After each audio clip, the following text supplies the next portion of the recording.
Sitting here on my mid 2012 MacBook Pro, and I thought, let's run Cinebench through it. So this is Cinebench R23, and on the multi-core, we actually scored 1460 points. Not bad. And 573 on the single core with a multi-processor ratio of 2.55. Now, in looking at the chart down below here, my MacBook Pro comes just below a 4-core, 8-thread, 1.69 gigahertz, 11th gen Intel i7. That's actually, fairly respectable, even though, yeah, it's still slower, obviously. But we are talking about it being pitted up against a 4-core, 8-threaded machine. And much newer processor, because this is the i5 2.5 gigahertz dual core. So that's actually not too shabby for multi-core testing. Now let's go over to the single core. In single core testing, it actually did rather well.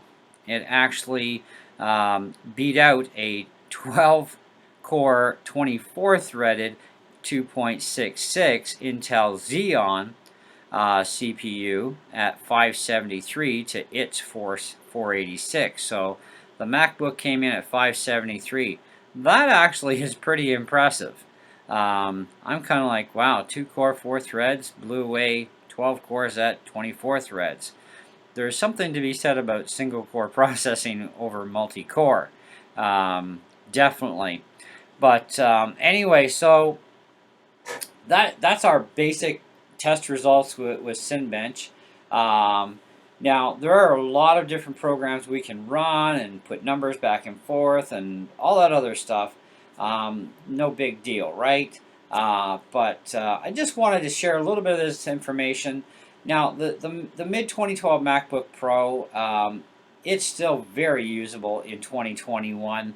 I'm running actually macOS Catalina on this thing because it can't go any higher, not legitimately anyways. And I've got 16 gigs of RAM in this as well. And it does a great job. I actually have Windows 10 on this thing with Boot Camp, and just fantastic for playing a lot of those older PC games.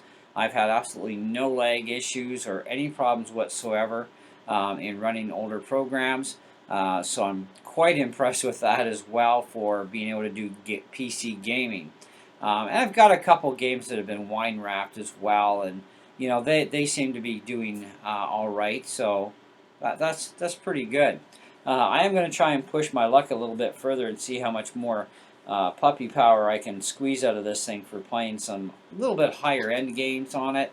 Now I even play Far Cry on the Windows 10 side, Need for Speed Undercover, many other games, and they're working really well on this computer. So that's something where if you're looking to do some light to maybe mid-level gaming, and this is an older MacBook, but hey, jam 16 gigs of RAM in it, 500 gig SSD drive, and even throw Windows 10 in the sucker and play between your Mac and your PC. Now I also run programs like Logic Pro X, Logic Pro, GarageBand, MCP Beats for my MIDI keyboard. I also, of course, play with the MIDI keyboards with GarageBand and Logic.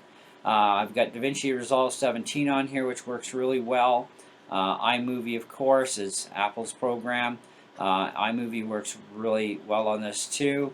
So not a bad little machine, and I think it scored, overall really good, especially in the single core. That was like, that's impressive. Like, I mean, it is just below a 12-core, 24-threaded 2.7 gigahertz Intel Xeon, which scores at 653, and it's just below that, but not by a whole lot. So that's not too bad, really, and that's in the single core. So being just below on the multi-core, of course, it is just below the 4-core, 8-thread, 1.69 11th gen Intel i7. So I think that's not too shabby, you know. I mean, you got to consider the age, what it's going up against as well. Configuration of the computer really does help a lot too. Anyway, so that's about all I got for you guys. So let me know what you guys think in the comments below.